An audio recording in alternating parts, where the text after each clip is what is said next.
À 100 jours de la présidentielle, François Hollande continue d'être le favori des Français.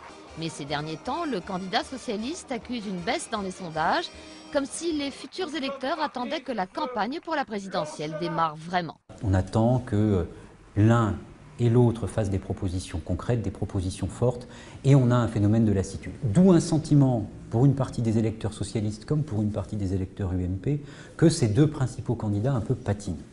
D'après les politologues, Nicolas Sarkozy n'entrera en campagne qu'au début du mois de mars, le plus tardivement possible. Le futur candidat profite de sa stature de chef d'État, rien à voir avec le Sarkozy de 2007. Il est beaucoup plus contraint par la fonction présidentielle, il en use jusqu'au bout, c'est son atout par rapport aux autres compétiteurs de cette présidentielle, et c'est la raison pour laquelle il peut se déclarer plus tard.